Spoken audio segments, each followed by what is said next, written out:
ఇప్పుడు మన పట్నంలా ఎక్కడ చూసినా వానలు మస్తుగా దంచి కొడతాన్నాయి. మన దగ్గర ఏంది రాష్ట్రం మొత్తం వాన ఒక ఊపు ఊపుతాంది పోండ్రి.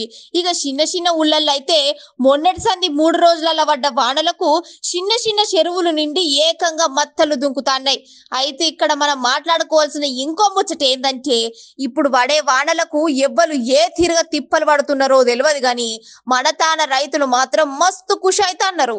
హౌ నెల రోజుల సంధి వానలు లేక రైతులందరూ మొగల మీదికి చూస్తే వరుణ దేవుడు కనకరించి చిరుజల్లులు కురిపించిండాయే. ఇక ఇప్పుడు రైతులకైతే గీ వానలు పడుడు ఒక పెద్ద పండుగ అని చెప్పుకోవచ్చు. వరుణ దేవుడు చిరుజల్లులు కురిపియంగానే రైతులు పొలం దున్ని నాట్లేస్తున్నారు. పంటలు మంచిగా వండాలని దేవాల దేవులకు మొక్కుతున్నారు మన తాన రైతులు.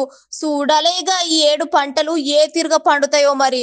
ఇప్పుడు పడ్డ వానలకు రైతులైతే మస్తు ఖుషి అయినారు. గట్లనే అటు చూస్తే పబ్లిక్ జరసల్ల పడ్డారని కూడా చెప్పుకోవచ్చు.